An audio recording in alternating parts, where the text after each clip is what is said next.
when I met my wife in 1980, I wasn't particularly to get married or have kids. She wasn't a Catholic. She when we were about to be married, she said to me, "I'll never become a Catholic." I said, "I don't care." I wasn't going there. She was actually teaching Sunday school at her church. Her parents had been very much involved in their church. Her father had died when she was only 4, but her grandfather lived with them and was kind of a dad, for her growing up. But she was better than me in a Christian sense, right? So, now in 1989, I can move around here so I can see you guys. Yeah.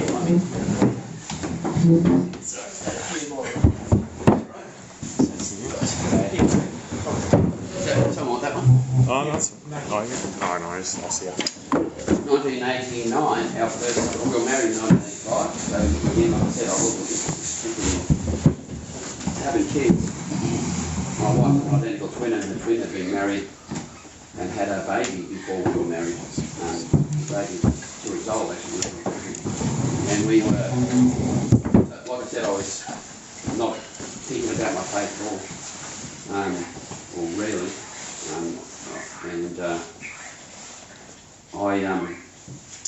1989, our first son was born in April.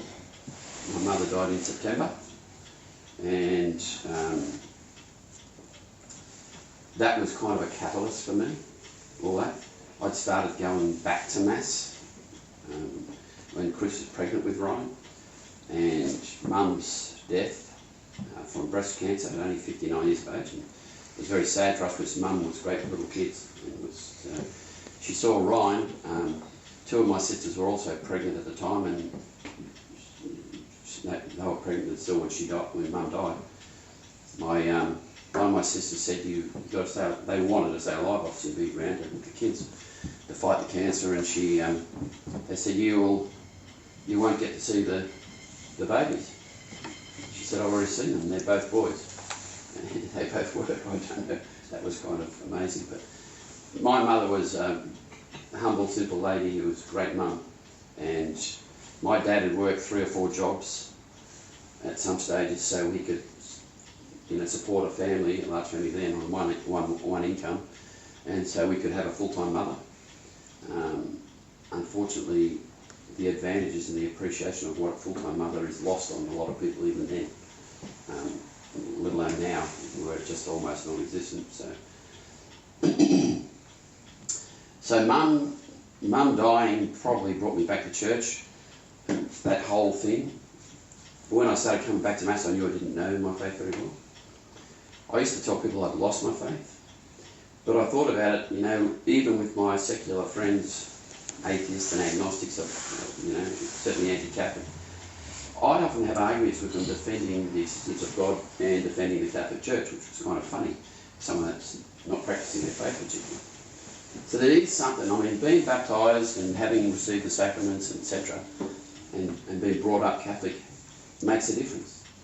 You've got a better chance of coming back if you've had those things happen in your life. So I knew I didn't know my faith very well, and I realised I hadn't lost my faith. I'd actually put it aside, put it in the cupboard. It was inconvenient to live the lifestyle I wanted to live. So I then wanted to learn my faith. Now, you've probably all heard of Scott Hahn. Mm-hmm. Yep. So Scott Hahn was big then. He'd only just basically come into the church in the around 1990, early 90s. I used to get audio tapes of Scott Hahn, and I'd play then, and I'd sit down and I'd have a Bible, and I'd have a notepad, and I'd listen to him. I'd hear something I liked, I'd stop it, I'd look it up, I wrote it down. If you want to learn to remember things, that's a good way of doing it, right? Young people today at school and university, all these slide presentations, they get the slides, they're not learning well enough. They did a study at Sydney University. Okay, you're much better if you're taking notes from a lecturer than if you're getting listen to the presentation and then getting the slides and looking at them.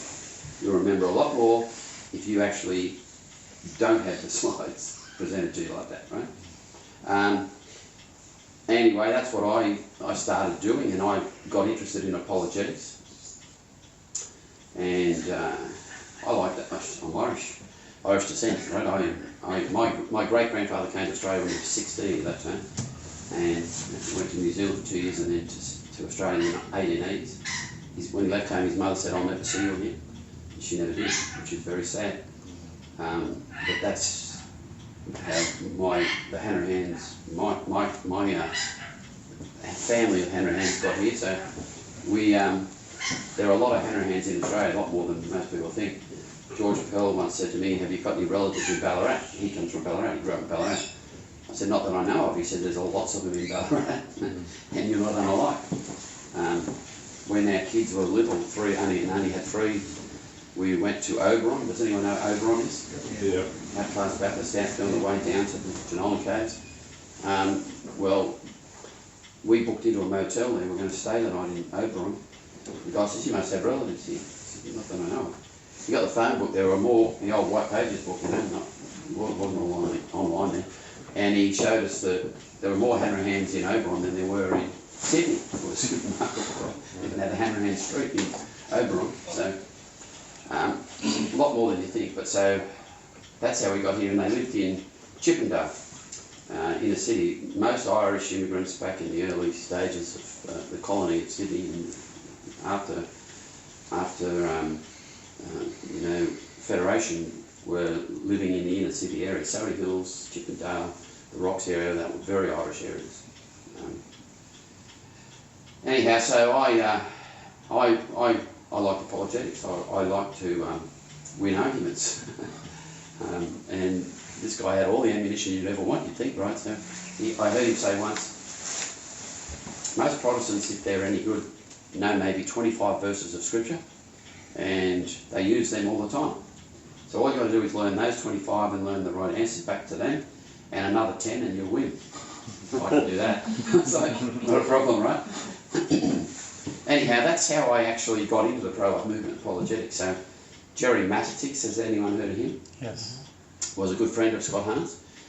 Jerry Mattetix was meant to stop Scott Hahn becoming a Catholic, if you don't know the story. His wife had contacted Jerry, Scott's wife, had contacted Jerry, said, "Scott's going to become a Catholic, he's reading all this Catholic stuff." And he said, "Oh, okay." So he rings him up and says, "What are you reading? Why don't you read some anti-Catholic stuff?" He says, "I've read a lot of that." He said, "Well, I'll send you some more." He said, "Okay, but you've got to read some of the stuff I'm reading." He said, "All right." About a couple of weeks later, he sent him the early church fathers, like 3 volumes. I don't know if anyone's seen the Jurgens volumes of the early fathers. They're very good. He said, he rings up, "Got any more of those books?" Jerry Mattetix, right? And within like a couple of months, he's become a Catholic. And Jerry says, "You can't come in, you can't beat me, right?" So the white night, actually, they both became Catholics much at the same time. All the atheists, No, Jerry, they were Protestants, and they were very anti-Catholic. But say Kimberly Hahn, Scott's wife, she used to say she's got 3 problems with the Catholic Church: Mary, Mary, Mary, and that is a big thing for them, right? So, because they're bought into propaganda that is anti-Catholic, that isn't true. It's like I think John Henry Newman said, there's more people who hate what they think is the Catholic Church than actually what the Catholic Church is itself. So, I've found that with Protestants who really want to attack the church. I had one come here not so long ago wanting to argue against me, and anyway. They're a lot of fun. I misunderstood the nature of the meeting. I thought it was somebody wanting to learn about Catholicism. But it came into the Bible, I thought, and I could see it sort of marked in different places, and yeah, it was just full on. Well, I enjoy those things when they come to mind, but I think all those I wish people, you had been there. well, the people that knock on doors, Jehovah's Witnesses, Mormons, all the rest, I think they've got a big red cross on our house, but they don't come anymore. But anyhow, look, that was all about the same time as well as Robert Haddad and David Haddad. Have you heard of them? Yeah. Started Lumen Virum Apologetics with Arlette Cohen. And so, but God had other ideas, because when Jerry Mattetix came, it was 1993. And he spoke at a parish university in Miranda before Christmas, and he spoke in January '94 at at Riverwood, at St Joseph's at Riverwood. Father John Walter was there at the time. Unbeknownst to me, it's pretty much the hub of the Family Life International, then called Human Life International, and it was Gail Instance who founded the whole thing, was there, and quite a lot of others at this talk of Jerry's, and they'd organised to have a big procession from a church in Newtown. They were going to meet in the park rather, and they were going to process to an abortion clinic in Newbridge Road, Camperdown, and pray there, and they were recruiting people to come. And the speaker got everyone, oh, you should be involved in this. The Americans are actually very good with this stuff, right, with pro-life things. You got to come, you should be involved, everyone should put their name down. It wasn't like, you know, like scan a QR code or anything, you have to write your name, your address and all the rest of it. And this is January, right, and it's not till May. And everyone put their name on this thing, on the list. You'd look bad if you didn't, right? So I forgot about it, and about 3 months later I get a letter reminding me that I put my name down and I to come to this, and I don't want to do that. And but I put my name down. I said I'd go, so I did. And it was pretty raucous. A couple of people, you know, trying to yell them down, and then a couple of people yelling back. It wasn't very well organised as far as trying to win the girls going in over it, especially. Cops came, all that sort of stuff was going on. And they asked me to come back. They were going to start one of these a month. And again, I said, not really thinking about it maybe, I said yes, okay, I'll come back. At Riverwood, at the Jerry Mattis talk to, I met Father Peter Little. Remember Peter Little? Mm. So Paul Little was a Jesuit, and a good one. I ended up, first time I heard him give a homily, I'm thinking, where's this guy? How come I don't know about this guy? Right? He was our own homegrown, brilliant scholar.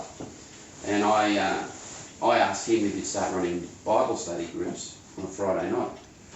And he said, yeah. And so I did that religiously. So my wife used to say to our friends, if they were trying to organise something, don't do it Friday night, Paul. And I wouldn't. And I was going there. And he started coming to our place doing talks as well. And we came very close. Peter Paul Little died on the feast of Peter and Paul in 1999. I didn't know him long enough, unfortunately, but he was certainly, I tell people, if he's not in heaven, I've had it. So, we need good priests, and you need to support good priests, and you need to get around them as much as you can. You're blessed to have Father Benton here, this place. So. Anyhow, that was the short story. That's how I got involved. Next thing, there was a meeting to try and put a committee together to organise these things. And I seem to keep getting volunteered for everything. So, but have you ever seen the aborted pictures, baby pictures, those posters with them? Who's seen those? Yeah. Pretty confronting, right? Yeah. And I actually went to a conference that Human Life International ran in Brisbane in 1994, I think it was September, October. I just started these vigils, I went up to that, met some amazing people at that. It was certainly had an impact on me, this pro-life conference. But that's where I first saw these things. They didn't have them at those processions, those rallies that they were having outside the abortion clinic. But I used to say, and then I said, if you put, I wouldn't have those pictures. I think it's too confronting and it would turn people off, and you shouldn't have them outside the abortion clinic. And if you have it, and I used to tell Gail and some of the other organisers, I won't come anymore if you put those up. Well, unbeknownst to me, Gail had actually said, you know Gail, instance. Anyway, Gail had said to Josephine Cudmore, what are you going to do? She said, well, if we put them there, we lose Paul. So they didn't put them there. Well, I don't know what they saw in me, but they should have. They must have saw something. So they didn't do that. But in 1995, when Monsignor Riley first came and said why we had to have them and how much difference they make, I changed my mind. Another guy who had said the same thing, he stopped coming, he never came again. But I started then, by that time I was pretty much the Sydney coordinator for the helpers and starting to help groups around the country. I soon got into that sort of swing of it. So since you like an argument, since you like confrontation, here's a better environment for you, right? Not just on the front line, behind enemy lines, right? If you're standing outside abortion clinics offering help to people, you're a target, pretty much. and you certainly get a lot of abuse. So if you've got thin skin and you're a little bit scaredy cat, that's not the place to be. But you know, you're Maronites, right? You were actually men. Yeah, the boys. Right? What's wrong with They're it? soldiers. Soldiers for Christ. When we're confirmed, that's what we're doing, right? We're meant to be there. That's what we're meant to be doing. How many people know how many abortions they have in Australia every year? 80,000. 25,000. What do you say? 80,000. Anyone else? Any other? No. 1 million. A million in Australia, no. Yeah. America, it's a million. 100,000. We would run out of people fast in Australia if we had. Say 100,000. In America, it's about a million. I'm going to say somewhere between 50 and 100,000. Well, it's around 100,000. 80,000 is a number often given. But the point is, So in 10 years, that's the city of Perth. Yep. They've got 1 million people in Perth. That's the saddest thing Yeah. I've ever heard. See, in 50 years, basically, they've had legal abortion.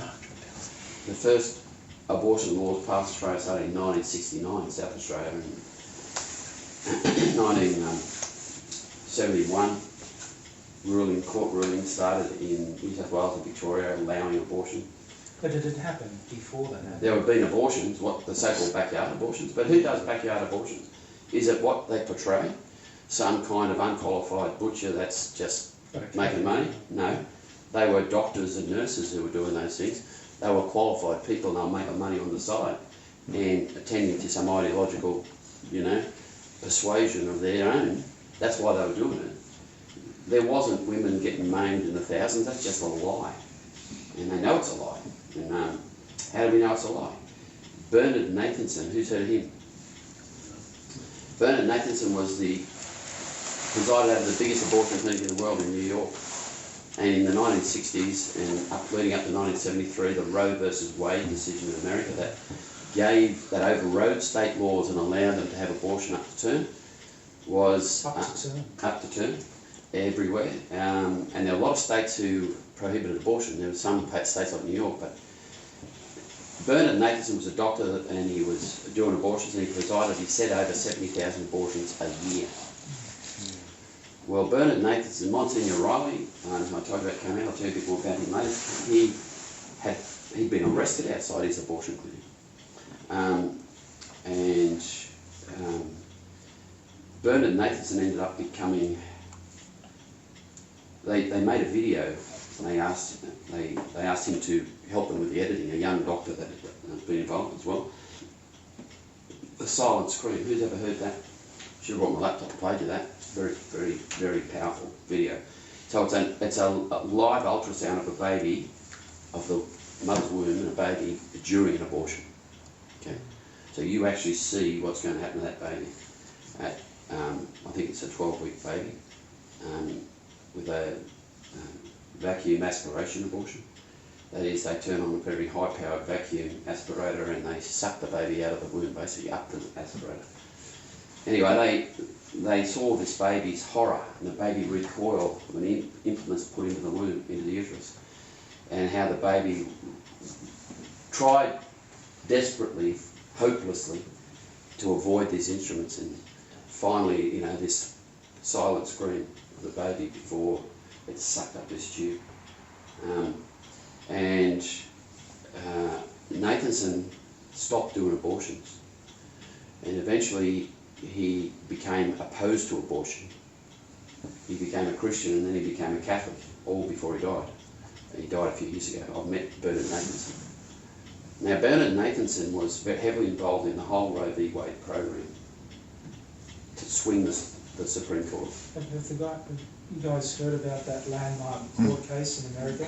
Yeah. Roe Supreme Court versus case. Wade.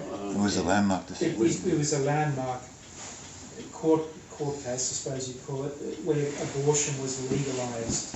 Is it what you had? Roe versus Wade. So the lady in question that was meant to be the complainant, if you like, her name was it escapes me. She was a young girl anyway. She didn't even want an abortion, but they used her for this case to run this case. And it was not about abortion so much as it was about privacy, the right to privacy. Okay, and that's what they get after. There was a previous law, Doe v. Bolton, that had a succession of these things, allowing. Firstly, they had to establish contraception as valid and legal up into 1967. I think contraception was illegal in America. And they had a case to overturn that. They had a case against Doe v. Bolton to establish some rights in relation to abortion. So Doe v. Bolton and Roe v. Wade go together, but Roe v. Wade was more about privacy and the right to privacy and all these things, and they hide behind that. It's not about privacy. As a girl who'd suffered an abortion and was campaigning against abortion here a couple of years ago with us, said, it's not about privacy, it's about secrecy. There's a big difference.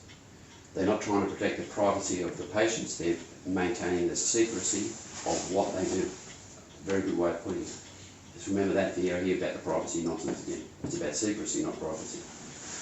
And anyhow, Nathan Bernard, we know, we go back to my point, was that in America they were saying, to lead up to this in the propaganda wars and in the media, were that there are 10,000 women a year dying in America from backyard abortions. 10,000, 2,000 a year. That became standard here. 10,000 women dying every year. We've got to legalise and stop these immoral practices and so women are safe whilst they kill their babies, right? We want the women to be safe. But it wasn't true. And Bernard Nathanson, when he converted, said, it's not true. He was asked, where did that number come from? If something's illegal and it's off the books, how do you know there's 10,000 deaths? That's idiotic even if you think about it, right? He said, we made it up. It was a good number. It was a made up number. They did the same thing here. Those sorts of things were done all over the place. You've got to remember, abortion is built on lies. Abortion is built on lies. There's a lie that this will be good for the mother. There's a lie that it's not a life. There's a lie. Every aspect of abortion is a lie. The police used to turn up after they'd complain, usually in the abortion mills, to us, about us. And the cops would say, they said you did this, that and the other. I said, well, officer, they tell lies for a living. They said, they kill babies for a living. They've got no qualms about telling lies. These people are liars, right? And it's not surprising. Abortion's demonic. If you don't know that abortion's demonic, you don't know nearly enough about abortion. It's demonic. And if the father of lies is involved, of course it's built on lies. That's the whole abortion industry.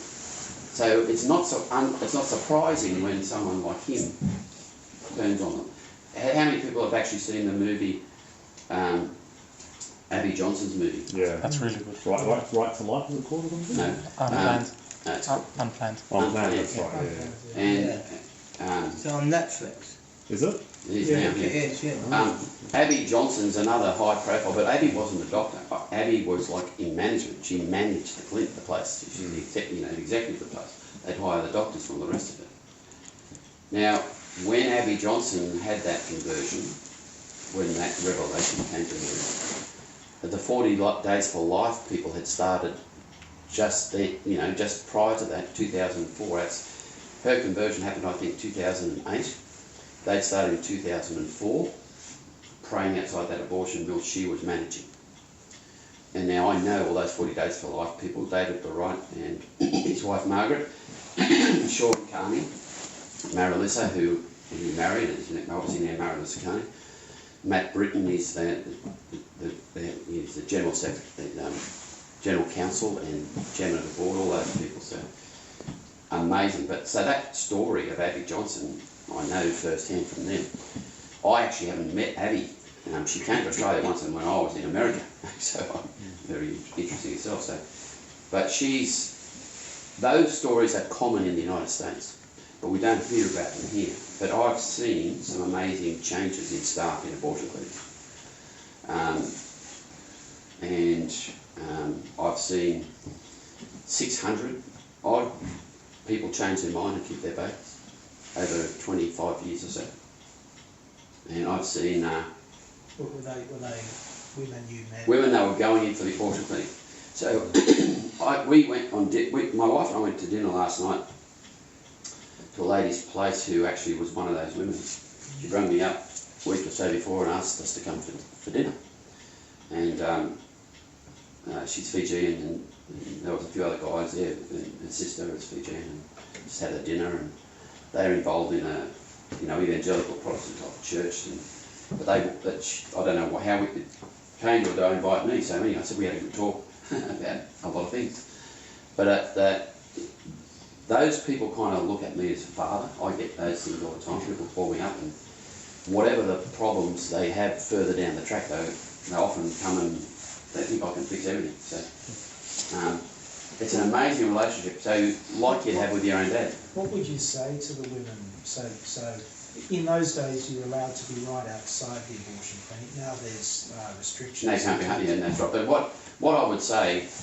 So the women would be coming in. Would they be with someone or? Yeah. So you get very good at if you're in somewhere like we were at Newtown where I started, Salisbury Road. Well, that one I told you about in Camberdown. It was quite a busy place. Salisbury Road wasn't as busy. There were some neighbours and some pedestrian traffic, but you pretty well knew who was coming in and going into the abortion clinic. So,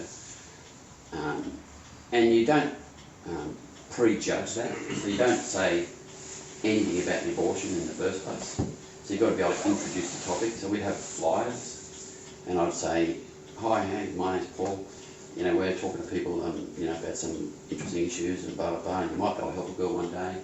And I'd give them the pregnant worry thing on the front, so you might be able to help somebody one day, and blah, blah, blah. Then they'd either walk past, they just keep walking and not be interested. And that's most people. Most people didn't talk to you. They just walk past. They're either with a boyfriend, a girlfriend, or a mother. The hardest people to deal with are mothers, taking their daughter to kill their grandchild. Hard to believe.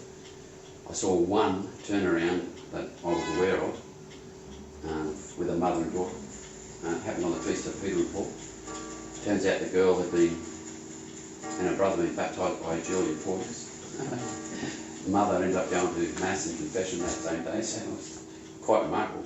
So that it's difficult, but so you've just got to learn how then the different circumstances, how to deal with it. And it depends on what they say. So you've got to be able to make an introduction. And it helps. Wanda Skoronska was often there. Wanda's a psychologist. My favourite story, we'd often have a lot of qualified people involved. And we're at Newtown, so it's quite a while back, around 2000, maybe early 2000s. And Wanda and I are at near the front of the door, abortion clinic, the posters, probably some other counsellors close by. And a girl came just walking down the road, and there was about 30 or 40 people praying across the road. They just prayed. And Stephen Hitchings often led the prayer group. And this girl's got, like purple hair and shrapnel and tattoos and poor thing. And she says, "God, you people are disgusting." I go, "What are we doing? Why?" She says, "You don't know these poor girls coming here haven't got some legal problem you don't know about, and they've got to have an abortion." I go, "Well, we've got a lawyer across the road." We did have a lawyer across the road. And, well, it could be a medical problem you don't know about. I said, "Well, there's a doctor over there too." He said, "Well, how do you know it's not a money problem?" I said, "I'm a financial advisor." "That's crazy." I said, "Well, you have to talk to Wanda. She's a psychologist." So a lot of funny things can happen. God's work said to me, well, Wanda always said I was good at repartee.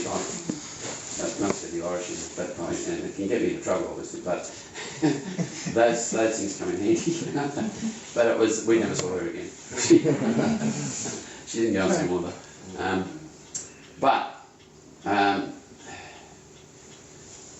The big thing to know, and I used to tell people that we're going to train to be counsellors, and the best training was we'd get them to stand near us and listen, and then we'd get them just approaching passers-by, and then we'd get them to start approaching people going in, and it's the only way to do it. There's the hardest thing for people is breaking the ice, saying hi.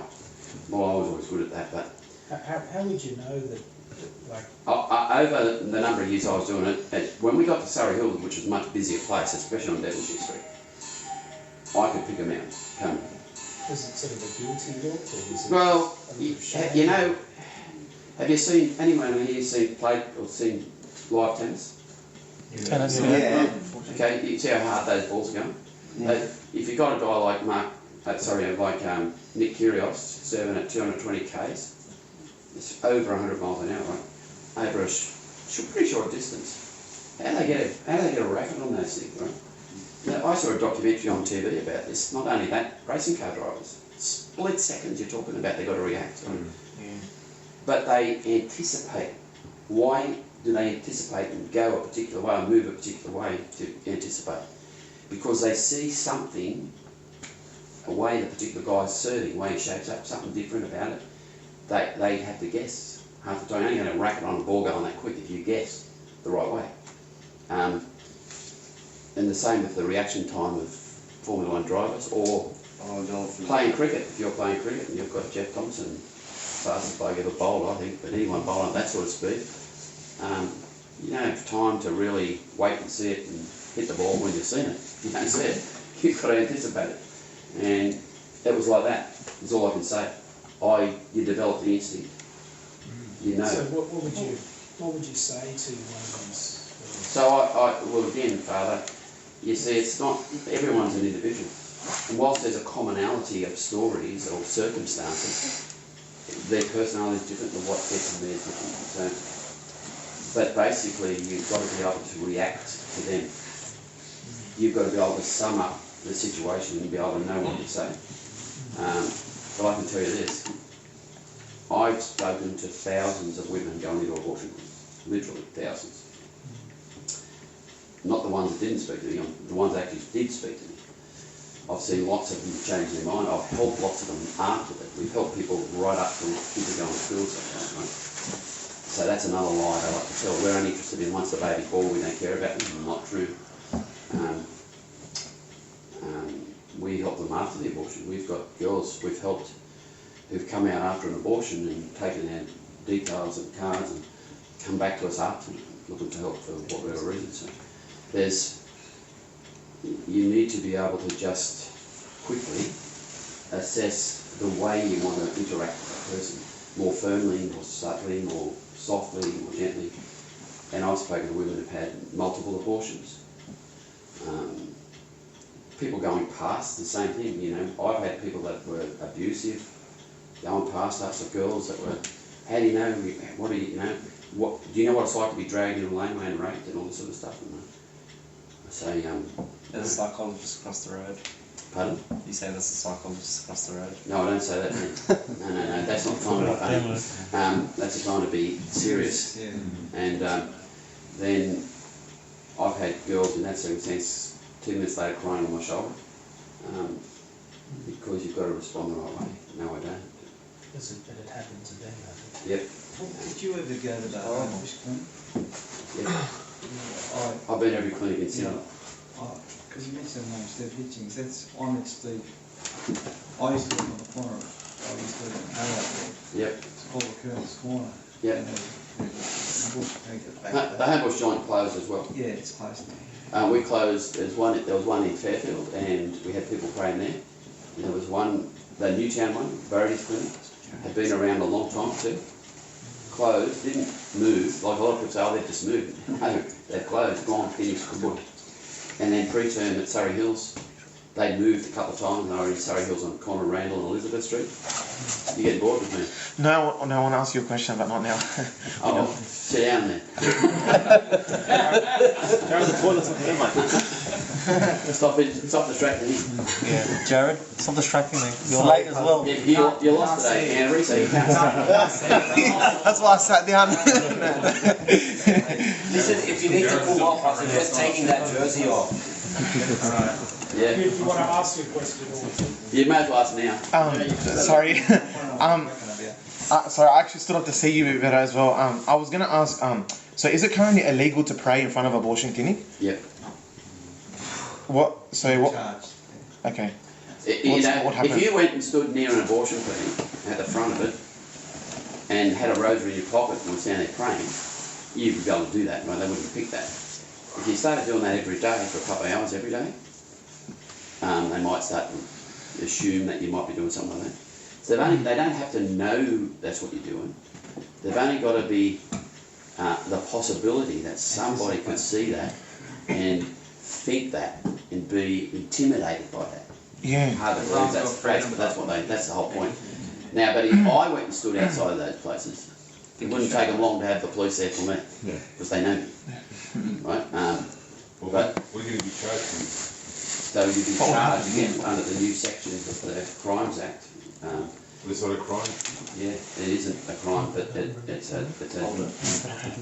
using the new laws. It's in the new law. There is a law There's a law codified against it. in New South Wales, in fact every state of Australia now, and that's the story, right? Whether it's valid or just or anything else is not a question. It's certainly not just. What is the charge, sir? The charge is with intimidating, harassing, stalking, and all those things. Really? Is that what the charge? And you can go $11,000 fine and/or a year in jail. Wow. How far back do you have to go? 150 metres.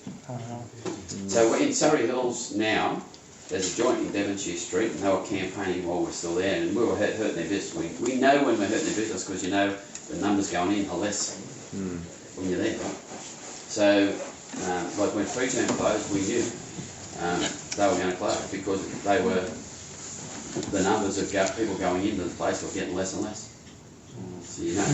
And when I'd actually had a hip operation in 2015, hip replacement, and I was at home, so I couldn't be there for a few months, and I got a phone call from the Sydney Morning Herald wanting a quote on the closure of preterm.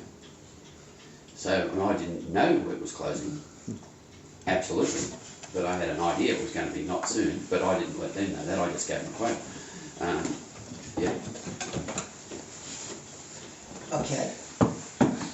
Think about your question and then ask me later. Do you think, alright, if a woman takes the morning after pill, is that the same as abortion? Yep. What's the point of the morning after Are pill? you 40 or something? No, 8486 is an abortion drug. It's actually caused abortion of an established pregnancy. Right. The morning after pill is in case. But so if you're not That's pregnant, like murder. if you're not pregnant, it's a heavy duty drug you put in your system for a start. If you are pregnant, it's going to kill the baby.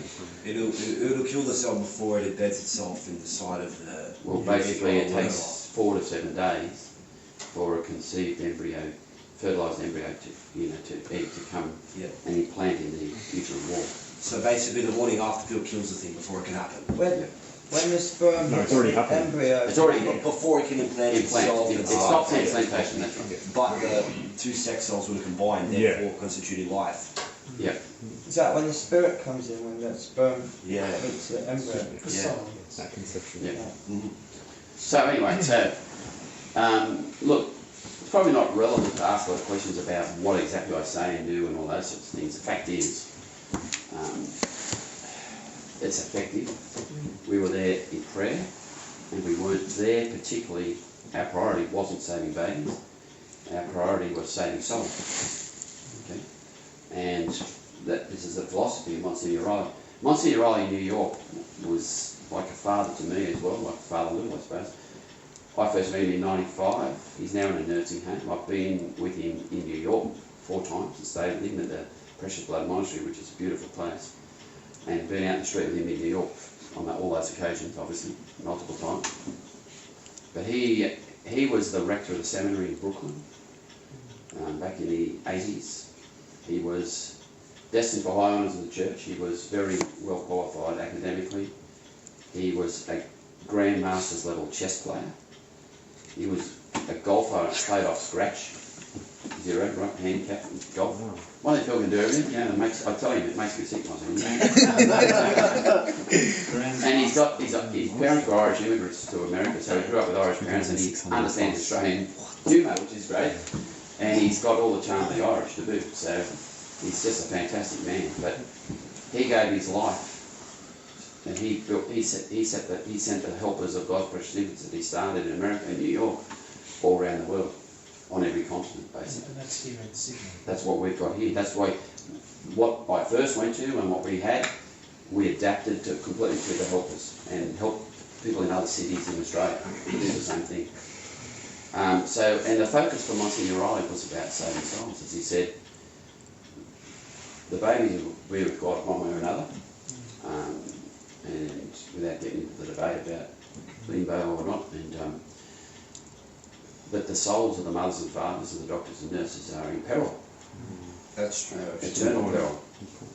They're on the road to hell, in other words. So, and he says, you won't save that baby if you can't soften the mother's heart and have her change her mind. That's the most important thing. And what was the most effective thing about us there? What we said, the pictures we had. And I know I've had people come out and tell me the pictures made the difference. They saw those pictures, they didn't talk to us, but they changed their mind because of those pictures. Because when they go into an abortion clinic, they don't let them see the ultrasound normally. They can see an ultrasound of the baby beforehand. Or they say, no, I'm out of here, see you later, right, when they do. So they don't. They actually see it's a life, a child. That's right. Ultrasound guided abortions became more popular with ultrasound, obviously, and it goes back to the 70s. But Would it be safe to say, Paul, that you know, the whole language around an abortion is that what is in the word is a thing, it's not a child, it's not alive, it's just cells. it dehumanised the unborn baby, that's right. That's So- like the Jews in Nazi Germany. Yeah. The first thing is you want to dehumanise the person you want to kill. So it makes it okay. Not so bad, right? But if those mothers see that it actually is an infant, then They know it is anyway, right? then But they can't deny that. So people are often in denial, and it's very interesting, the stories of post-aborted women, and I've obviously heard a lot of those, and why and what they've been through. There are women waking up in nursing homes, you know, in their 70s and 80s, having nightmares about the abortion they had 50 years earlier. That happens, that's a real thing. I know that from nursing home staff, and that's true around the world. So Wanda Skoronska, if you want the psychology and the issues around post-abortion syndrome, get her along. Wanda's come to talk to our Lumen Vera. Yes, Yeah, I know. obviously. One day. But Wanda's great on particularly those issues, and she talks about spiritual adoption. So Paul, given the restrictions now placed upon how far you can be near an abortion clinic, what are the tactics that are used now? So I'll get to that if you like, Father. Yeah, sure. I mean, I wanted to focus on, you said, and that's why I asked some questions on what they know about my story, if you like, right? And I wanted to really focus particularly on manliness tonight, and what that means, and fatherhood especially. So, because as young men, you're either called to be a priest or to be a married man and a father. At the end of the day, there's not a call to be single. Some people end up single, and a lot of reasons for By it. default, yeah. By default. But the calling from God is either to fatherhood or to the priesthood, or the religious life. It's in a way, it's like fatherhood in one way or another. It's All either men you're are a father called to to a be child fathers. or father as a priest. That's exactly right. So, and While you're doing something. so I can tell you stories about the frontline activity at the abortion clinics. I could go all night, and that's not a joke. There's so many stories, it's ridiculous. I've got people want me to write, Wanda said it often, Anna Walsh has always told me, you've got to write a book. And probably will, but I haven't done it yet. But because those anecdotes are powerful in themselves. And why women are there and why I had a girl come to my office once, and just one story, brought by a friend of hers who was a practicing Catholic girl. And this girl was Catholic but not practicing. She was pregnant a second time. She was only like 19 or 20. She'd been pregnant when she was 18 or 17, and the parents had told her if she gets pregnant again that she's out of the house, right? She's kicked her out. The boyfriend was just a pig. And he told her if she doesn't have an abortion, he'll come out and rip it out himself. She didn't want an abortion, but she didn't know what to do. Well, I said, we'll help you, find you somewhere to live, and everything else. But through the week, I'd spoken to her a few times. I'd seen her in the office, I'd spoken on the phone, and she turned up on the Saturday at Prewton, at Surrey Hills, with this guy. Well, I knew her name, I said something to her, and he was not happy, of course. Interestingly enough, I'd already called the police for some other rat bag, and they'd come down, so he was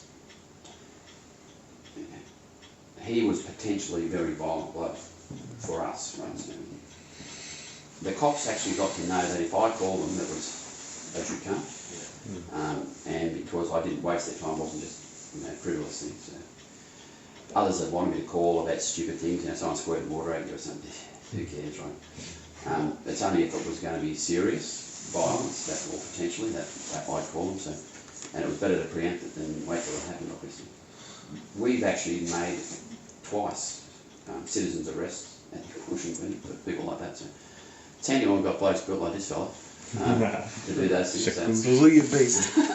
Show your beast. But we, that girl ended up having an abortion, and I hate to think I never heard back from her anymore. So, but she didn't want that. That was the second one, and she had no one in her life supporting her pretty much. She had that girlfriend, but those close to her, so that should be their mum, dad, siblings, boyfriends, husbands. They're all telling them have an abortion.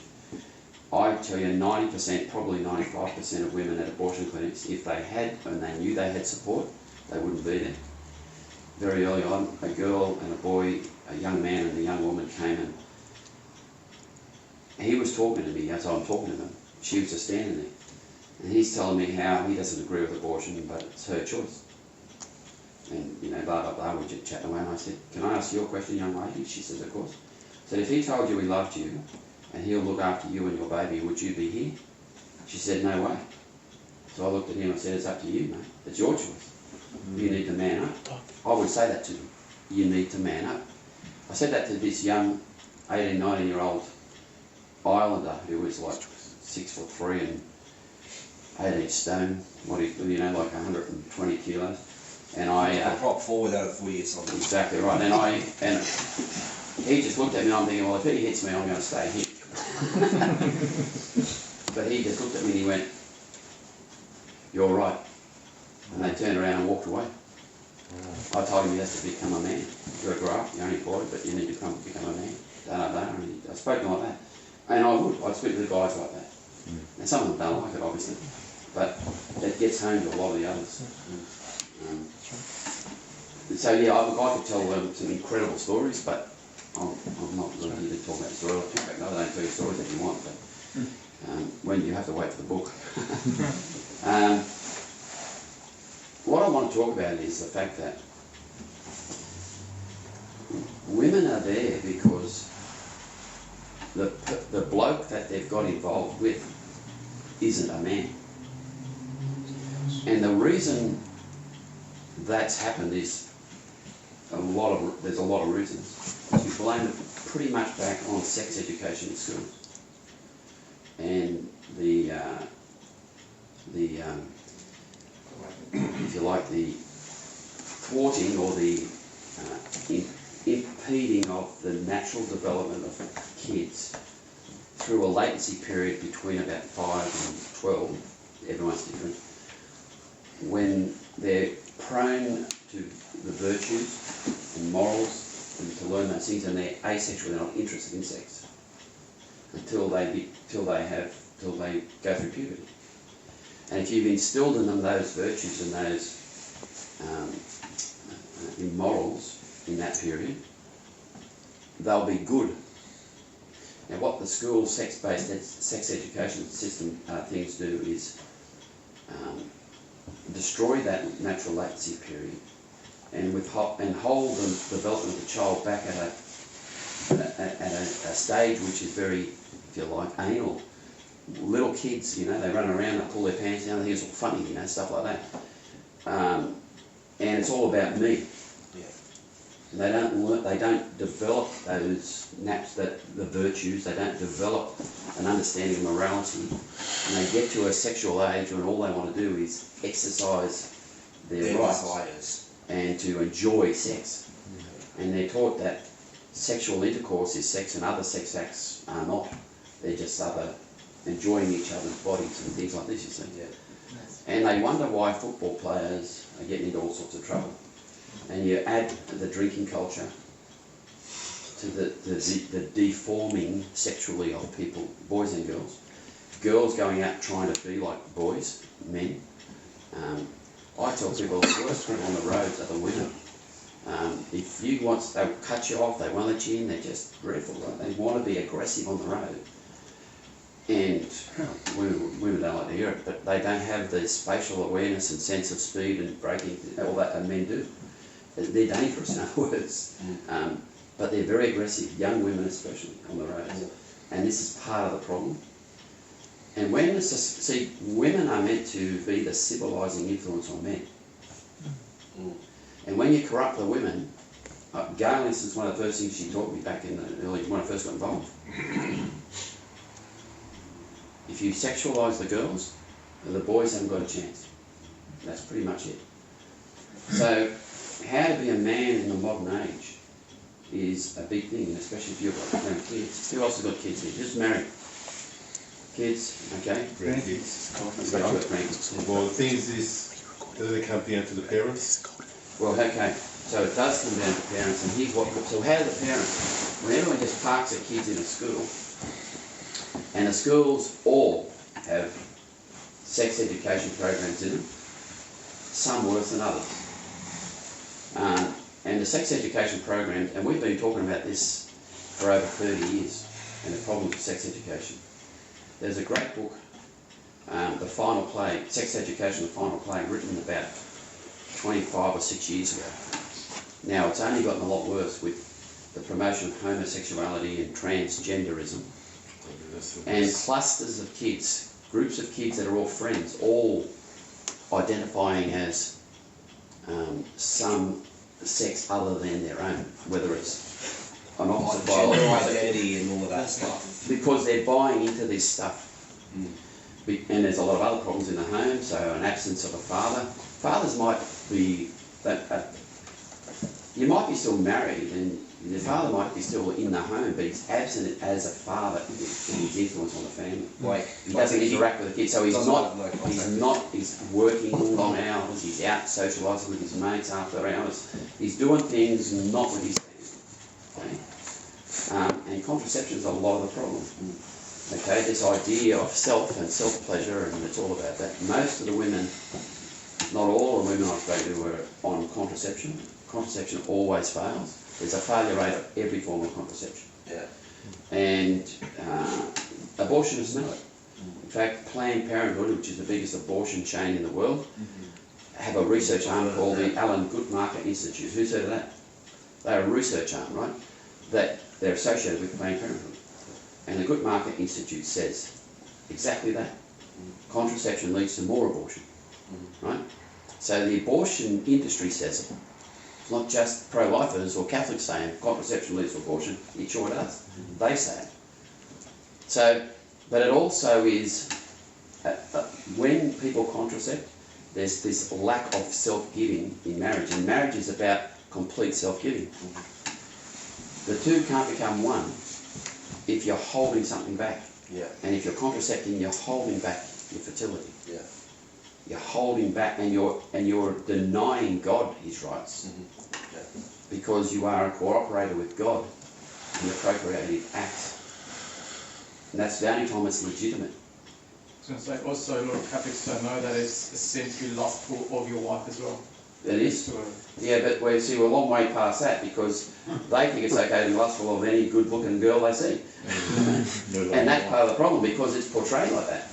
So, wait, you've got, I remember with my kids being young, driving along and a bus pulls out in front of you and there's a girl in lingerie or a bikini, and they're never ugly women, they're always really good looking women. Oh, the Cosmopolitan magazine of blondes trying to promote their underwear. I sat in a diner type of place midnight one night somewhere in America with Monsignor Riley, and we're just flicking through a newspaper and there's full page ads of women's lingerie.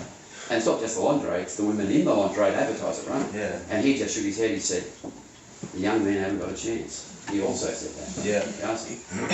Yeah. Oh, sorry, he had a question. What happened after family planning, rhythm method and stuff like that? Well, rhythm method is, of course, always poo-pooed, and in a way it should be, because it's a lot more advanced than that. Natural family planning is very scientific and is most effective, but natural family planning is not about restricting spacing or that, it's actually about conceiving. That's the first thing. And who should be practicing spacing the children or putting children off? Who makes that decision? God. Well, God, yes, but you don't make that on your own, you make it with a spiritual director. So if you think there is and I, by the way, I did for quite a long time talks to marriage preparation groups. I used to have a adult education used to run. I used to talk about financial planning, but of course I used to branch off in all the other things as well, because my background is financial planning. So they've got me to do basically what was financial planning 101 for engaged couples about to be married. But I'd also always bring up these things. I've done a couple of talks as well, but they were a lot of these people planning not to have kids when they got married. Like not have kids. And these are Catholics, by the way. Yeah. At least one of them Yeah. is in the marriage. Now, then you shouldn't get married. Exactly. If you aren't ready to have kids, don't get married. Yeah. If you're ready to have kids, get married. Yeah. Right? If you're not ready to have kids, then you're not. So, but wait, let me go back. So, natural family planning is able to help you avoid the fertile times if you understand the life cycle. It has, yeah. But it only should be used for that purpose under the direction of a good spiritual advisor. And I stress the word good because there are priests around endorsing contraception. I know that. Okay. But what I'm saying is instead of contraception, there is an alternative I know. method. Yeah, we know. Yeah, yeah, all over it, right? Yeah, I know. What I'm saying about Yeah. that. But I'm saying to you this, if Catholics think natural family planning is a method of avoiding pregnancy, then they need to have that idea, be disavowed of that idea. It's not what it's for. No, it's not for that naturally. You brought that up here, Yeah. in that context where we're talking about contraception. I want to make that clear to everyone else. Yeah. Okay, if you understand, it's great, but everyone's got to understand that, right? If you bring up a topic like that, it's a very important thing. So the church always talked about the two ends of marriage, and they talked about the primary and secondary ends of marriage. And since Vatican II, we don't. We talk about two ends of marriage, complementary ends, without distinguishing a primary and secondary. Now, primary doesn't mean more important necessarily than secondary, but it means it comes first. The primary end of marriage is the children, having children and raising the children. The secondary end is the unity of the spouses. You can't go to secondary school if you didn't go to primary school. You don't have unity of spouses if you don't have the children, or desire for children at least. That's really important. And natural family planning can be used in a contraceptive way, and that would not be good. That's a very important point to make. It's a good thing you brought it up, but it's important that it's clear. Is anyone else got any questions on that? Can you explain it? Yeah, I can. I thought I did, Certain but parts of the I was woman gonna say- can't fall pregnant. Certain parts of the woman can't fall pregnant. in fact, it's only a few days that she can. No. It's having sex with your wife when she's like very infertile. And Can't do that. No, No, you it's can like do that. But you can't actually. You can't do that to avoid children. Yeah, to avoid children. Only to Alright, some- so only have sex. Well, I heard. No, it's like basically. It'd be better if everyone else doesn't try and jump in and explain this, right? So here's the thing. Not having sex is not contraception, right? Yeah. That's important to make. You can actually err on the side of too rigid or too lax. Like everything, there's a happy medium. And that's usually where it should be. Middle way. Now, if you say you can't have sex unless you want to have children, and you can only have sex in the fertile period, it's very restrictive, and you can't, and you don't always know that. And most people don't always need to know that, right? You don't need to go and really study natural family planning and your wife's particular cycle unless there's a problem. The problem would be more about getting pregnant, or if there's serious or grave reason to avoid children or space them for at least for a time. And that could be the health of the mother, psychological or physical health, severe financial problems, not just, money's tight, it's a bit hard, I don't want to work too hard, the guy, work some more, get another job, right? There are reasons that are valid and there are reasons that are not valid to space the kids, okay? But it's also not good to say, well, we learn our cycle and we will just avoid kids for the first few years of marriage. Well, you shouldn't be married. It's using it in a contraceptive manner. Does that make sense? Yeah. Okay. Yeah, Have you ever read? There's a book. Paul, I've read a lot of books. It's called Wild at Heart by John Eldridge. No, I I think. haven't. I remember. Sorry, just a comment. With what you were saying before about men Yeah. not being men and lacking that now. Yeah. Even girls like women nowadays becoming more aggressive. Yep. He's a Protestant author, so maybe ask Father if it's alright before you read it. But he's really good, and he talks about like how basically the first sin of Adam was that he was passive. You know, he saw like Eve. You know, Eve was obviously tempted, and He I wasn't think, a man. Yeah, and he that's wasn't right. a man. He didn't step up, and he didn't stop that from happening. And so he says like now that sin is continuing over and over and over, and he ties in a bit of psychology into it and says that the absence of a father, of a man that you can actually blade actually bump up against to learn how to become a man. The absence of that can really affect you, and that spoke volumes to me because I'll share with the brothers, and I think most of the brothers know, but my parents were separated, and for a time in my life my dad wasn't there.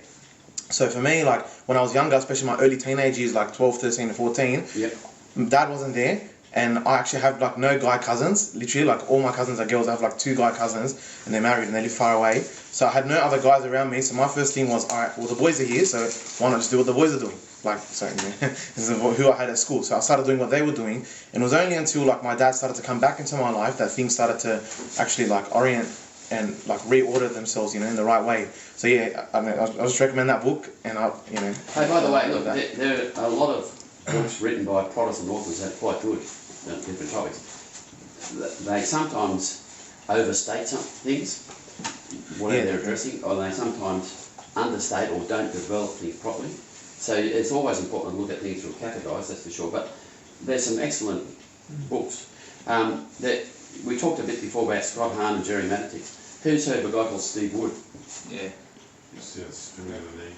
Steve Wood's a friend of theirs as well. And now, unlike them, they sent him the early church fathers.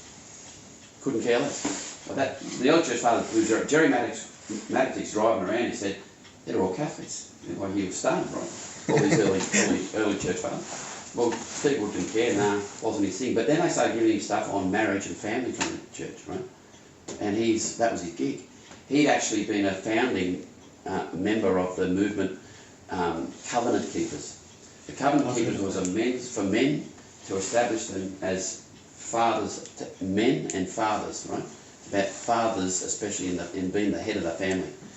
That's a good movement. So when he ended up becoming a Catholic, Steve started what you'd expect. The St. Joseph's Covenant Keepers. And Catholicised that. And he still runs that in America. He's a great guy, right? There was a whole wave of Protestant ministers became Catholics because of Scott Hahn and Jerry, right? So, yeah. Just asking a question along those lines, where you mentioned before how where it all begins is the corruption of children between the age of 5 and 12, and at the moment my son's 4, his son pre-kindy next year. What we're sort of trying to discern is whether to even homeschool, because what you mentioned is, in some ways I said, as you only need one drop of poison to spoil the whole water. Correct. And the children are corrupted where... What's your name again? Martin. Martin. Well, I'd strongly urge you to homeschool your children. We did, right? Now, we have 5 kids, and we're blessed that they all practice their faith. And homeschooling was a big part of that. Not the only thing, but a big part of that. Our eldest son was 10 in year 5 when we started homeschooling. And I had a couple of instances. He came home once and told me, he was in year 4 I think, said, the teacher said there's no such person as the devil. I said, oh really? So exactly what I questioned him a bit. And I went with him the next morning, took him to school, found the teacher in the playroom and said, I said, right, by this age I'd had a lot of years with the Jesuits, so I was taught how to do these things. So, Ryan must have been paying attention yesterday. He thought you said there's no such person as the devil. She goes, that's right, and I go, no, that's wrong. I can't talk about that now, we'll have to catch up after school one day, I will organise that and all that stuff, right, so you're right. And I went and told the old parish priest there, I don't know if you remember Bill Hannon, that guy me. And luckily Ryan's class, one of the things they did good at St Catherine's at Guymere was each class, each year had, they'd go to Mass one morning. There was always a 9 a.m. Mass, right? And his class had to go the next day after I told the priest. And the teacher there as well, and he gave a homily on the devil. So that was the first thing. Well, Then I got a phone call. They got back to me, and I had to meet with her and the principal, right? And when I met the principal, who I think was an ex-nun, and then I had Sister Susan. friends of ours that would come along to the catechetics with Father Little was Rick, he came and, so I had a witness, I wanted a witness, right? So I know how these things work. And they weren't happy about having him there, but he sat outside, but they kept the door up so we could hear him, so that was amazing. And the smarmy principal starts off, tell me, Mr. Hanrahan, how would you explain the devil to a 9-year-old? I said, well, we're not here to talk about that, we're here to talk about how you're doing it. And that's how it went. I remember telling Father Luke, said, you hit everyone at the fence because I knew that they didn't care. That was that issue. There was a whole lot of other things I knew would go on. Now, Ryan knew that was wrong. There is a devil. We taught him that, right? He knew that was wrong, so he told me. If he didn't know that was wrong, like most of the other kids, would he have said anything? No. That's right. He would have just bought that into that whole idea. Now, that's... You can catechise your own kids, and you can undo even the rubbish they were teaching in schools, but you can't do that in sex education. It's a much stronger driver, and they've got all the peer pressure to make it worse, to build on that in the playground and get all the rest of it that way. Those things are the worst. The sex education is worse than the irreligious formation. By a long, right? You can fix one, you can't fix the other one. Like I said, it's in. Bad luck. Now, Father Paul Marks, who founded Human Life International, who'd spoken and run conferences and done talks all over the world, had said, I've never known the children of active, emphasis on active, pro-lifers to lose their faith, right? Now, I didn't know that until we were homeschooling kids, the kids were growing up. And I've met Father Marks quite a few times, but he died 11 years ago. But there was 3 things to me that made the difference. We homeschooled them. I was actively involved in the pro-life movement, and they knew it. They would come and pray at abortion clinics once a month. We'd have a bigger one. All our kids have been to abortion clinics. Peter, when he was our youngest, when he was only a little fellow, like 4, and I'd transpose videos. We'd always have video going, right? For defence, our defence, and he'd see me doing that back in the old days of the videotape, right, and not digitalised then. He'd say, Dad, does the devil live there? The abortion clinic, right? One of these places, for sure, right? Out of the mouths of babes type of thing. And the next thing was this. We were going to local parishes, the Novus Ordo Mass, and most of the priests around were careless, at least. They were just in a routine. They were saying the Mass as it was, but it's with all the abuses that are inbuilt into the Novus Ordo Mass in most places, right? And we can talk about that another day if you like, but that was a problem to me, and I was sick of going to Mass and having an argument with Father afterwards, or having to tell my kids that was wrong, you shouldn't do that, can't say that, that's not it. That was really annoying me, and I was frustrated. I'd come out of Mass wanting to hit someone. And we'd started going to the Latin Mass for Christmas, Easter, the big feast days. And we started going more often, every month, and I was an acolyte. And I was also on the reading, I wanted to read, men should read. When they threw out all the minor orders and the order of, the lector, it was meant to be like acolyte for men to read, right? But also to be able to instruct the catechetics as well. There's a whole role as a lector. That's not just to read. The only way a woman should be reading at Mass was if there was some emergency. But you can't have a reading roster and have an emergency. That's too silly for words. Like that sort of stuff. So I wanted to just have men reading as much as possible, taking headship, right? Being the heads of the family, if you like, and being taking that role in the public. St. Paul said women in church should be quiet, not say anything. Well, try running that one. See, Paul's a misogynist apparently because of all the feminists. So those are things that were frustrating me. So we end up 20 years ago just going to the Latin masses. And I was going to mass day. I was a daily community for a long time, but I really find it hard to go to a notice auto mass anymore because I'm conscious all the time. Nah, that's not good. Have you been to the one here at 9:30? Of course, I know Father Ben. I've known him a long time. I said in most places. I know Father Peter Joseph really well too. There are places, and I know Father Sam Lynch at Thomas of Canterbury. There's some very good ones that are standouts, way better than. But yes, and I haven't got a problem with you doing that. But that was what I'm telling you. What worked for us. I think our kids kept their faith, and they know their faith. They're all over it. Some of them, like Glenn and Ryan's really good on apologetics. The other son, that's because those three things to me, right? Parents are human, and you're never going to do a perfect job raising kids. As sad as it is, that's going to be the case. It's because you've got your own failings and faults and things happen. If you, as much as you can, inculcate a Catholic mindset in your kids, you've got the best chance of them staying Catholic. And to me, that was the most important thing. When I came back to my faith, and I told you Ryan, having that first child was a trigger for that. It was because I realised one day I'm going to stand before God as a father, not just as a man, as an individual, as a father. What did you do to make sure those children I put in your care are led back to me?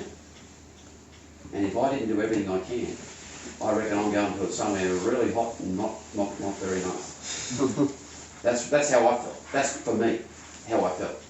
Now, you can't tell someone without kids how it is, how you love, the love you have for your child and all those things. You can't talk about. You can't explain it to someone. But if you've got yours, you know how much you love that child and how much you have. You got one or more than Two. Two. Yep. And the amazing thing is, as much as you love that first one, when the second one comes along, you don't have to divide the love. The love is multiplied, right? The thing about big families is there's a multiplication of love. We don't talk positively enough about it. That's the trouble. But to me, homeschooling is an essential if you want to keep your kids Catholic. I've gone to Redfield, which is a pirate school. Yep. My son's enrolled in Tingara, which is a pre-king. Yep. We're considering managing how to get to Montgrove and Wallamai, which is also a pirate school with the same line. You're going to spend a lot of money, a lot of time on transport and education, and without those guarantees, because there's still a lot of problems in those joints. And I know there is, and I know people that were founding members of those pirate schools, right? So I beg to differ because all my kids have gone. Good. And if you've got 5 kids and they're all good Catholics. Good.